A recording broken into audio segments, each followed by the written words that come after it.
Hi there, Peter Finch here, teaching professional at Trafford Golf Centre in Manchester. And I'm just doing a video today in answer to one of my subscribers' questions, James Harris, just on early extension in the downswing. Now, early extension in the downswing is when, at address, you've got yourself into a nice solid posture, your backswing's nicely on plane and the spine angle is still in situ, but as you come down, the hips start to move forward towards the ball, throws out your spine angle, throws out your swing plane and your swing path, and you have to make a lot of adjustments with the hands and the arms coming down to get a solid contact on the ball.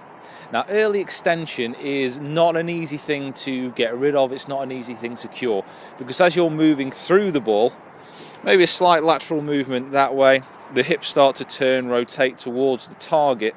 It's very hard to feel sometimes that your hips are not going in that direction, so they're not traveling towards the ball and they're not throwing the swing out of line. It's very hard to get the feeling of just turning, rotating around the spine, keeping the hips back and keeping the spine angle the same.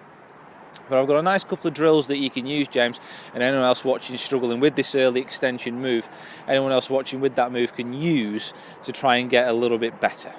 Now, the first one is a box drill. It's kind of been around for a few years now. Some people use an analogy of getting against the wall. Some people use an analogy of just sitting down on the back of a chair while you're swinging. But a lot of people say, just imagine. Well, if you can get a decent sized box, or you can get a chair, drag that down onto the range, drag that down onto your onto the range of the course. Again, might draw a few stares off members, especially if you drag a stool like the bar. But if you can get down on the range, use a box, just rest that against your backside. Then as you're swinging up and down, feel that the box is there, just pressed against the backside while you're swinging up and while you're swinging down. Try and use 3 balls. The first one, kind of swing back, really feel that the box is there against the backside. And as you turn through, that the hips are still brushing against the box. Same with the second drill, just up and down, turn and feel like the hips are brushing against the box on the way through. On the third one, get the feeling, but just allow yourself to come up a little bit more at the end, just to a nice full finish. Actually, after the drill, once you've actually hit the ball and you've turned the hips towards the target, you don't want to be keeping the hips all the way back in this position. It's very unnatural. The spine angle and the hip kind of axis will align at the top of your follow through. So you don't want to be keeping them back all the way, but you do need to be keeping them back and turning as you come through impact. Now, the second little drill you can use, as well as the box drill, is something which takes the mind slightly off the hips and moves it up towards the shoulders. Now, on a decent kind of backswing, if you want to kind of keep the hips back, the shoulders especially will turn nicely around the spine angle, just twisting almost like the top of a bottle.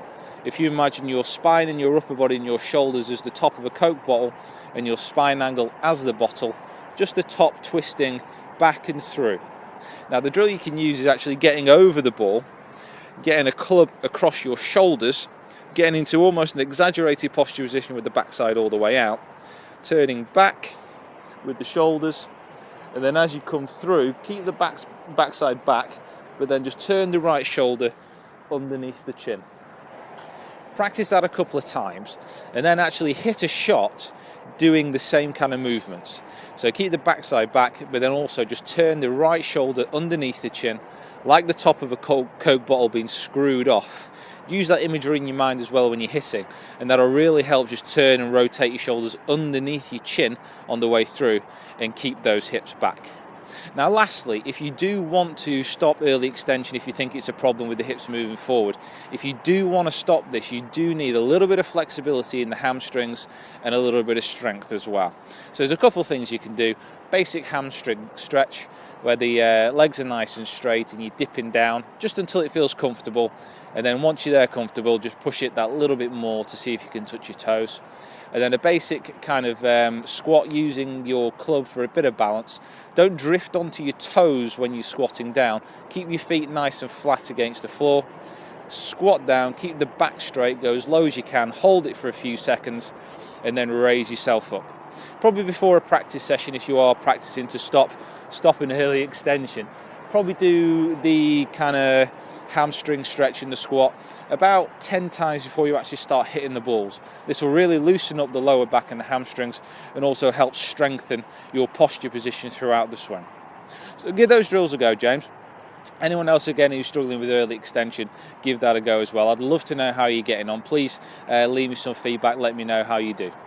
So cheers for watching. Like I said, give those drills a go, and I'll be uploading some more videos soon.